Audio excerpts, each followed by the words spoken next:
Anna Nicole started being different. You know what I'm saying? And she started being different later on, y'all. It looked like and this is a piece of information that I don't know that anybody knew, you know, and I was shocked. My mouth was to the floor, okay? When she, for so long, wanted to meet her father. You know, she had all of these dreams and aspirations of how it would be, what they would say to each other, all this stuff, and she met him, okay, and told him she was a Playboy bunny. She was the Playmate of the Year. This bitch was the Playmate of the Year. Told them, yeah, we're going to have the house tomorrow. All this stuff was telling her father, and her father had just met her, put the nigga and the brother in the limo and everything. You know what I'm saying? And her father, y'all, bless her heart, tried to have sex with her. That crushed that girl, and this is when she took a deep dive, okay, in her whole mental attitude, way that she looked at life. Everything changed, you know, because she was so damn hurt and discombobulated on how can he even try that with me, you know, because you see her in pictures like, this is my daddy, you know, and all this stuff, and he's looking like, you know, it's a father-daughter relationship. He's hugging her, telling her congratulations, all this stuff, y'all, but the thing about it was, the brother was saying how devious the father was. Like, the father was off the chain, and he even told Anna Nicole, believe what you hear about him because he is a bad person. He is a monster, okay? Because the son tells a story about how the father basically chased the mother's sister down and raped her by the tree when they was younger, and the mother never even knew it. You know what I'm saying? So this man is violent. He's a rapist. He's all of the things that are terrible when it comes to sex and forcing yourself on people. Like, this is what he did. So the brother was telling us this story, y'all, of his father. And then Anna must have never told the brother this because he was shocked. The producers out there and said, well, do you know that your father sexually harassed, tried to have sex with your sister? And he was like, and he was really taken aback, y'all. He was like, you talking about my father assaulted my sister? And he was like, no. Like, his mouth just said no. He was like, no. And he was like, I always was around. And then he was like, talking to himself, like right there in front of us, y'all. He was like, well, maybe I wasn't all around. Wow, that sounds like something he would do. Like, he was rocked. You know what I'm saying? And Anna was crushed, and she never said anything to him, but she did let Missy know. She let Missy know. Missy said, she told me coming back on the plane how her father tried to have sex with her, and that crushed her world. Like, it really did put her in a bad space, a bad headspace. And she always looked sad after that. And that's when she got her addiction to pain pills, because it was real painful. You know, the surgery was real painful, and then the healing process was real painful. So this is why she basically got addicted to 5 different pain pills, y'all. And we see now what happened, because y'all already know that Anna Nicole, honey, used to be fried potatoes, okay? On TV, beautiful as shit. You know what I'm saying? Similar to Whitney Houston. Beautiful, honey, but fried. You know what I'm saying? And not giving 2 fucks. You know, and it just seemed like, as far as Anna Nicole, the more attention she would get, and we're going to talk about it, the paparazzi, the more attention she would get, the more she would put on, y'all. And it was to a point where the paparazzi was saying how, when somebody was like, get Anna Nicole picture, because that picture gonna be at least $2,500, and that's at the lowest. It was like mostly her pictures would be $5,000 to $7,500 just for one shot, okay? Because y'all know she'd come off and all that, doing all that, and people was paying for that shit, you know what I'm saying, to put it in their stories. So, y'all, she was a character. She really was, and she was good to watch and everything. I just wish it wouldn't have been the demise of her son's death and her. Hey everybody, it's your girl Sassy, and I'm coming to y'all today, okay, with a story that needs to be told, okay? My girl Anna Nicole Smith, y'all. So I was really excited about this when it came on Netflix, and as soon as I saw it, I was like, you know what? I told my husband I'm reviewing that. You know what I'm saying? I was really, really excited. I gotta turn on the fan, y'all, because I'm really, really hot. But yeah, I was really excited, and I'm still excited, okay? Her story, it just needs to be told, y'all, because it's a story of a girl's dream come true. You know what I'm saying? Who would not like to meet a millionaire, really a billionaire? This is who Howard was. He was a billionaire. And and make all of your dreams come true. You know what I mean? So I remember back in 2007 when she had died, you know, that was the year I had gotten married, but I was working in a hair salon, and all of us were talking about, you know, her death and just everything that she meant to, you know, the flashy world, the Hollywood world, and the scene, you know, and around those times. And she's just fascinating to me of how she went about her life, you know what I'm saying?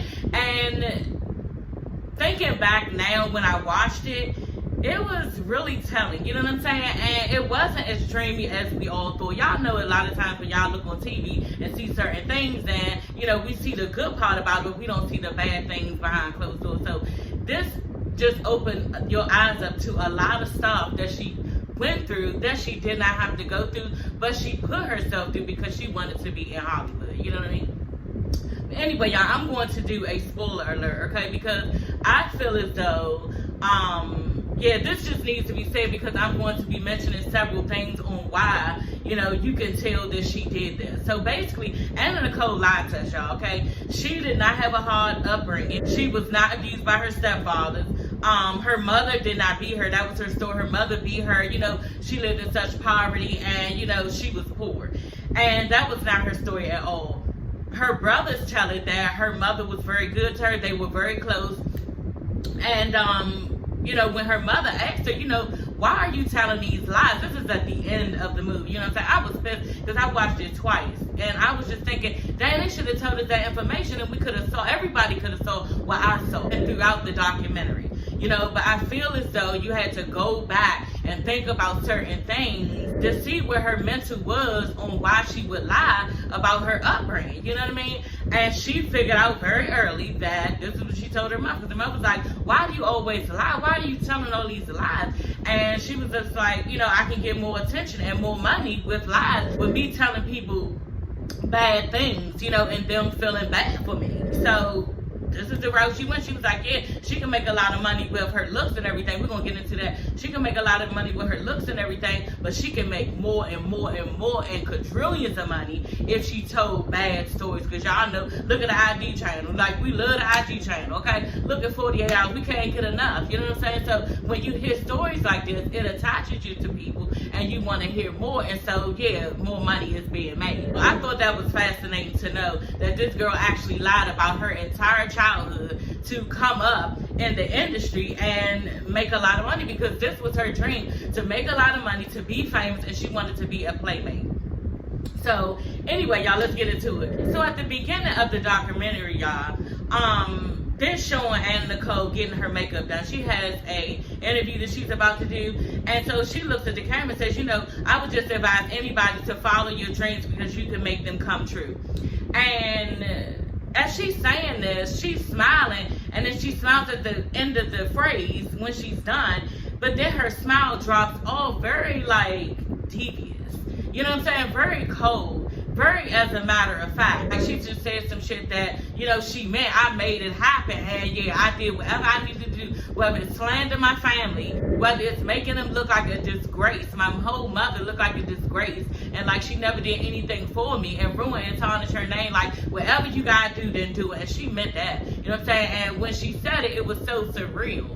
You know, just knowing what I knew at the end. But at first, it was not there. When you first watch it, it's just like, oh, wow. You know what I'm saying? Anybody can follow you. Yeah, but you really did follow your heart and your dream. And you basically did whatever you could to make your dreams come true. Then they have news coverage come on saying that Anna Nicole was born in 1967, died in 2007, so she was 39, right before her 40th birthday. And she's surrounded by paparazzi, and yeah, the news broadcast is like, yeah, she was adored by many and loved by few. I'm like, damn. Yeah, she was, because we're going to get into her relationships. I'm not going to get into them this episode, but the next episode, because I broke this down into two, because it's a long documentary. So yeah, the next episode I'm going to mention all of her relationships, which it was just like Marilyn Monroe. Nobody really loved her. You know what I'm saying? It was all about her looks, and it's sad. It was really sad. She's Anna Nicole now, so she must have went back to her town. She's young Anna Nicole, so she's basically showing the high school that she went to, and then she's showing how she worked at this famous fried chicken place. Then she's talking about how she went to high school, And yeah, she wasn't really popular because she didn't have boobs, but yeah, now she has boobs now. I said, oh, okay, so that's important to you. Like, okay. So y'all, the producers asked her about her home life. You know, of course she lying, you know. And they're like, yeah, so tell me about your home life. And she's like, oh, well, my home life, I live with my mom and my stepfather, and yeah, I would rather not talk about my home life. And I was thinking in the beginning, you know what I'm saying, the first time I saw her, oh, you know, she's like traumatized with whatever went on in that house. You don't want to talk about it. That's how people are. You know what I'm saying? No, honey, you saying that because you're lying. You know what I'm saying? You already probably put the story out. You don't want to talk about it again. Yeah, but what it is that you probably don't want to talk about it. You don't remember the lies that you told. You know what I'm saying? I was just kind of disgusted by her. I'm not going to lie, y'all. I did like Anna Nicole a lot. But to know that you went to these lengths to become famous was just like weird.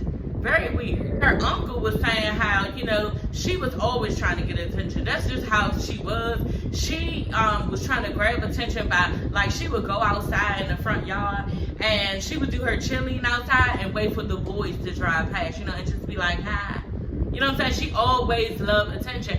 And her mother told the story too, because she was very beautiful. Everywhere she went, they were saying how beautiful she was, and she really was. You know, I think that's why we were so fascinated by her. Like, her mother was saying, you know, when she was younger, they would go throughout the mall and everything, walking the mall, and like it would be men and boys behind her, just wanting to talk to her, you know, trying to talk to her. And she was fascinated with it then, like, Mom, do you see that, Mom? And her mother was like, yeah, I see it. You know what I'm saying? So I think from there, with her knowing what she had as far as her looks, she just went off of that, you know what I'm saying? And she wanted to use her looks to be in Hollywood and to become rich and famous and own a house, like she said, and land and cars. That's what she wanted, you know. So basically too, Marilyn Monroe was her protege. So this is who she really, really loved and was in love with. So, you know, when people had these like narcissistic fantasies like this, they start to create and become this person. And I think this is what Anna Nicole started to turn into.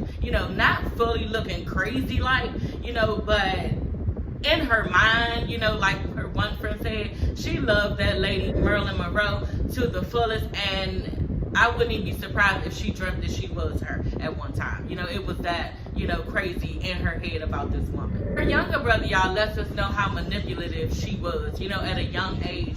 She wanted to put some makeup on him. And he was like, no, I'm not doing that. And she was like, well, real men let, you know, women put makeup on them. You know, just being real manipulative, telling your brother what a woman and a man likes, like, that's just too much. And yeah, her brother ain't go for it, but right then and there, you can see the grooming in her that she would later put on, you know, Howard, this man, this billionaire. Her mother go on to say that how beautiful she was, you know, she was born like that, and how she had problems with her as a teenager because at 15 she started messing with this 29-year-old man. And yeah, her uncle, he was really, you know, trying to discipline her and telling her, no, you're not supposed to be doing this. He locked the windows and everything. She got pissed, and she hated the uncle for this. She really did. And like the uncles described it, he was like, her life was a life of deprivation, you know. And I didn't know what deprivation means. Y'all don't judge me, but deprivation means basically a lack of denial of something that is a necessity. So basically, she felt like, you know, she needed this man. And yeah, she was pissed at anybody who was standing in the way of it. You know, so yeah, she was mad. I mean, I've had my fist as a young girl, mad because my father said I couldn't do and I didn't want to listen to him and everything. So I think that's what she was going through. But that was kind of on a bigger scale, especially when you're talking about a 15-year-old girl messing with a 29-year-old man. And who is this 29-year-old man who even wanted to see? This is now coming into pedophilia. You know what I'm saying? Because that's just not right. So y'all, you know, she worked at, I told y'all she worked at this fried chicken place. So it was this co-worker there, his name was Billy. And so she ended up getting married to Billy later. But initially, y'all, she did not like Billy because, yeah, Billy, as far as she was concerned, you know, who do you think you are? She would ask him for rides, and, you know, I'm going to show y'all the picture because he was not, you know, easy on the eyes at all. You know what I'm saying? And that just goes to show because he was playing hard to get, you know what I'm saying? she was just telling him basically, who are you to tell me no? You know, I look like this, and you know, you probably need to want to try me hoe or something. You know what I'm saying? So she felt like, you know, who do he think he is? That's what her mother said. She felt like, who do he think he is? And yeah, you need to try me. So he went on and gave her a ride. But then from there on, when he told her no, she chased him from there on out, and she wanted him. So that just goes to show you, y'all, you know, you always want what you can't have, and that's basically what she was doing. Because this guy was not cute at all, and I'm sure y'all can see this by now because I'm putting it up. But yeah, she ended up living with him, and then now she's telling the story of how she lived with him. He had her locked in the house all the time. He went off to work. You know, the wordplay that she used, I wasn't really believing all the way, just because of the lies that I know that she told about her whole entire story. So I really don't know what to believe. This is how it is with liars, y'all. When they start to lie, you can't really fuck with or trust nothing they say. You know what I'm saying? So I don't really know if, you know, he was being physically abusive her or not, but I don't think he was. She just felt a certain type of way because she was in the house with their child. Because now, here is the son, Daniel. That's the son named Daniel. She had Daniel. So she had Daniel with Billy. That's her first husband. And yeah, she also, that's when I was kind of thrown aback. I was like, wait a minute. She was like, yeah, jealous of her. And, you know, he kept her in the house all the time. And, didn't let her out, and he used to go to work, and she used to be so bored, and she used to say to herself, you know, where can she find love, and maybe she get a baby, and that's how she got, you know, Daniel the baby. So she ended up leaving him, going off to another part of Texas, Houston, Texas, that's where it was. And the uncle, y'all, who used to get up after her in that house for messing with that 29-year-old man, was so hurt. You know, and they showed a car. You know how documentaries play stuff on. They showed a car riding off, y'all, and I was getting choked up because, you know, just like he said, she had no idea what she was about to get into. You know what I'm saying? Because she was just running and wanting something more from this little town. But she was so naive and didn't really know much. And she was so hot-headed and just wanted to be out on her own so bad that she wanted to prove to everybody that she could do it on her own. So she left. You know what I'm saying? And she left right into the arms of the strip club, y'all. So she goes to the strip club, and this is where she meets Missy, her best friend / lover, okay? And Missy, y'all, tells the damn near entire story about how when she first walked in the strip club, you know, she was beautiful. Everybody was looking at her. They couldn't even get their eyes off of her. She was just this tall, blonde who was thick and just gorgeous. And she said she knew that the other girls were going to give her a hard time, so she walked over to her and was like, you know, trying to introduce herself, trying to figure out, you know, where was Anna Nicole from, where was Vicky from, y'all. I didn't even say that. Her mother, Virgie, named her Vicky, okay? Her name is Vicky. And so when she meets Missy at the strip club, she has Missy now to call her Nikki, because she said it's more cuter than Vicky. She don't like Vicky. The stripper girl Missy came over and wanted to figure out who she was and just try to get to know her. They became fast friends, you know, and like I said, lovers too. She was fascinated by her, infatuated by her, just like taken, you know, over by her sex appeal. This is what, you know, she just was gloating about. And she was saying basically how Anna Nicole, when she first walked into the strip club, was very naive, a very nice girl, you know. And that's the other thing that did not make sense. Because a lot of this story, y'all, I remember when I was younger, you know, I was real naive like that. You know what I'm saying? Coming from a really nice home. That's what they said. She came from a really nice home. And a lot of times when females come from these really nice homes, they are naive and shy. The way that Missy is saying how she acts, and the way that the other lady, Marilyn, who discovered her at Playboy, said that she acted very shy. You know, very naive, not knowing really what's going on and saying shit for the first time for real. You understand? So she had a lot of that word. That's why that was not adding up to me about how she had such a bad life. Because usually when people have a bad life, they've seen a lot and they're not really surprised or not shy and all of that by nothing. You know, so that's another thing that triggered me, that was questionable to me, that how could she come out of that but be so nice and kind and sweet and all that? You know, so yeah, that was something. Missy also said that she was not a good dancer. You know, she was not a good dancer, but she was very beautiful, and, you know, the manager hired her anyway. said that she had no problem in getting men attracted to her. You know, the other thing was she was also very manipulative, and she learned that very early in the game. Missy said she learned that within 2 weeks' time, like she was damn near a pro, making a bunch of money. And she was saying how a lot of girls gloated on that, and it really changed them. You know, just making that type of money and being on that level. So this is where Anna Nicole stopped. Nikki, okay, she's Nikki at this point, started coming into, you know, who really the character of Anna Nicole is, and becoming more successful and starting to be able to take care of her son and her home a little bit better. So y'all, Missy basically is telling the story of her own story that Anna Nicole stole, okay? And this is the story that she told the entire world. Yeah, she had an abusive childhood. Her stepfathers basically beat and raped her. She ran away by the age of 13 to get away. Like, yeah, this is how Missy's life went, and it was not Anna Nicole's life. So, yeah. And Missy is saying how Nikki told her about the story of Virgie, her mother, and how she used to tie her to the bed and beat her. And Missy was basically saying, you know, I ain't really have no reason not to believe her. You know, I believe what she's saying. And I'm just thinking, like, damn, that was another clue. You know what I'm saying? That wasn't true. Like, Missy right now is saying that I didn't know she was lying. Like, damn, like, that's crazy. Missy goes on to say how Anna Nicole always told her she was going to be famous. That's just what her dream was. She was going to be famous, and she just needed to get her boobs done, okay? And so now she got her boobs done, girl. And that's when she got her addiction to pain pills. So she got addicted to the pain pills. The girl Missy was like, that's when she, you know, really could not stop. You know, she just kept taking them. She couldn't stop.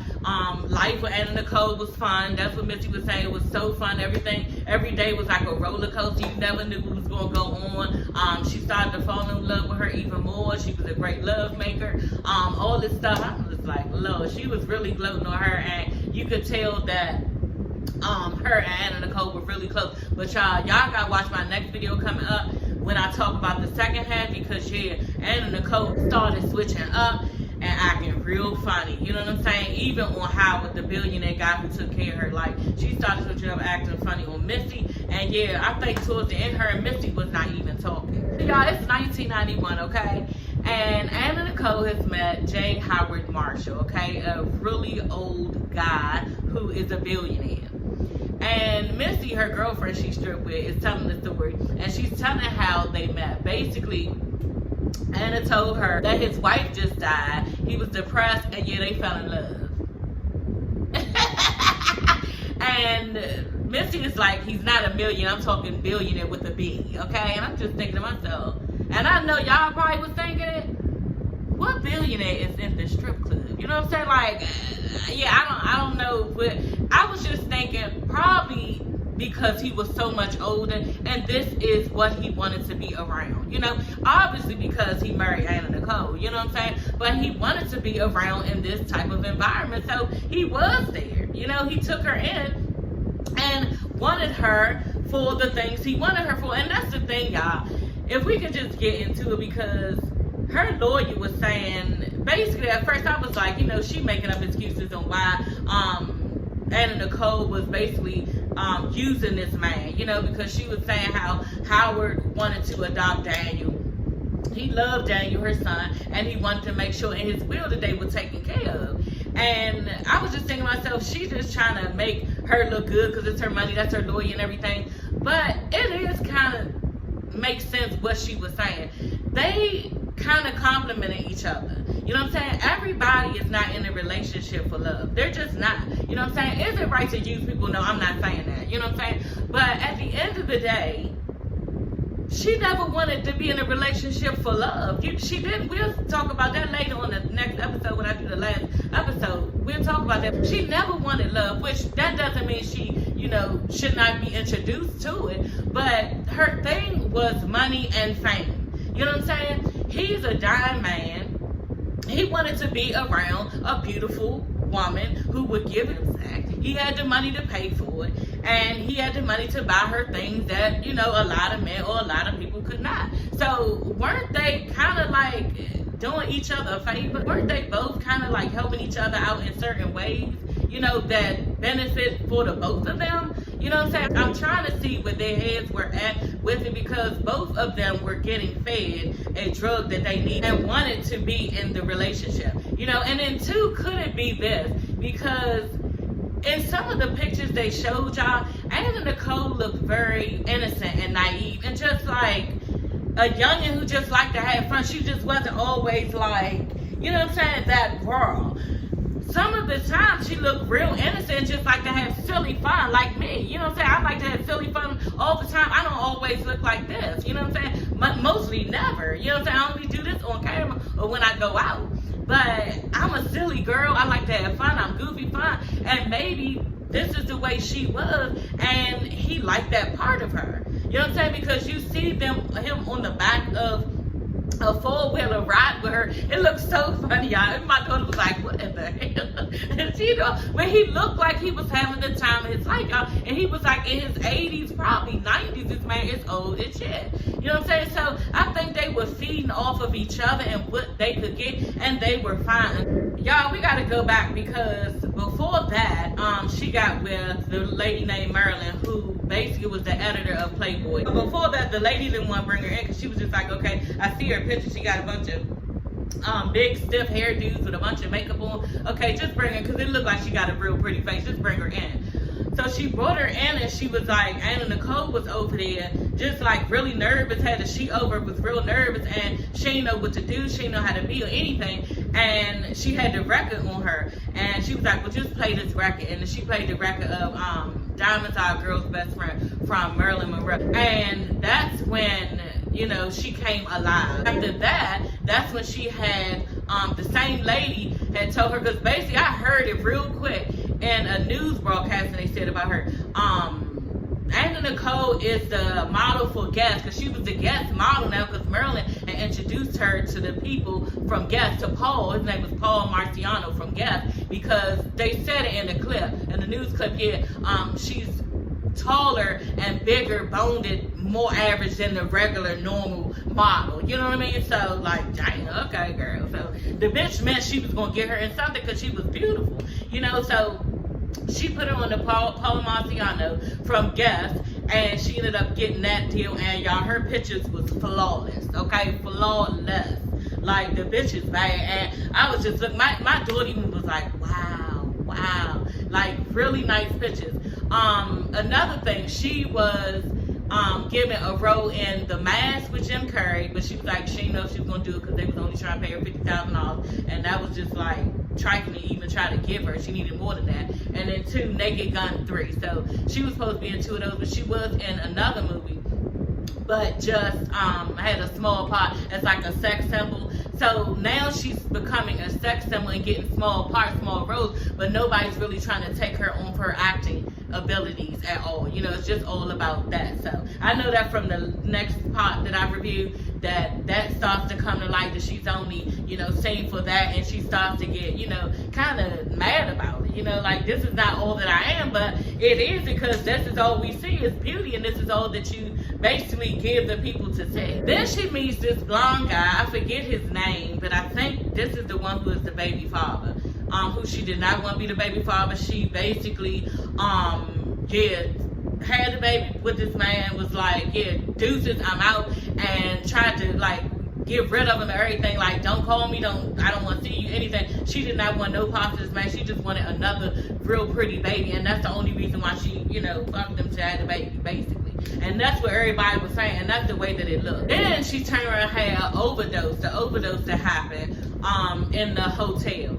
And you'll see her on interviews just like still high, talking about she not, you know, what have I ever done to somebody? I never killed somebody. I've only taken pills and drunk alcohol. That's all I've ever done, you know, and looking crazy but beautiful at the same time. Like, it was sad, y'all. It really was. This is when too, Misty, her friend, was like, her whole personality took another dive, you know, just with the paparazzi filming her all the time, because usually she likes to be filmed, and now since she had the overdose, it's a different, you know, picture that you're gonna be giving her. You're out here looking like a whole damn drug addict. You know what I'm saying? So she not excited about that when they running off of her face, and she pushing the cameras away. So now, like I said, her personality is taking a dive. She's starting to treat Howard mean, because she was always treating him nice at first and kind and gentle and sweet.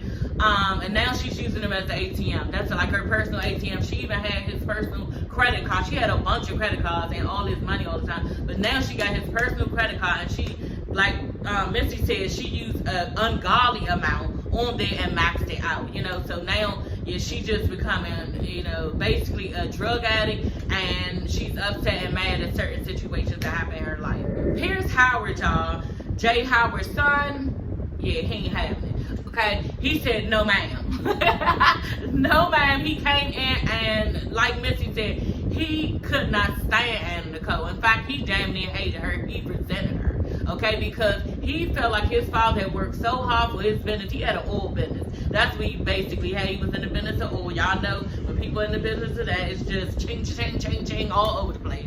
Okay, and the son felt like he had been through too much with his father, with trying to get him to do certain things, or just being in the business with his father. He just felt like this bitch ain't about to just come along and take his money like that. Especially when he died, like what's getting ready to go on? Like, I need to be the sole beneficiary of everything. But yeah, his father already made and Nicole and Daniel, what do they call it? The heirs. That's what it's called. The heirs of his estate. Okay, so yeah, it's gonna be a fight to the death on the next episode, y'all. So y'all just stay tuned for that, y'all. This documentary was really, really good. I really enjoyed seeing a lot about her life, but I was very disappointed to know that she lied about her backstory, y'all. You know what I'm saying? Very disappointed. And the only reason why I do believe certain things now of what she said is because it added up to what Missy said, you know what I'm saying, in this documentary. So yeah, y'all, this was really good. I would advise y'all to go ahead and watch it. I hope I didn't leave out anything. I probably did, but y'all need to go and watch it. It's very good, and then we're going to discuss the second part, okay? I will see you ladies and gents later.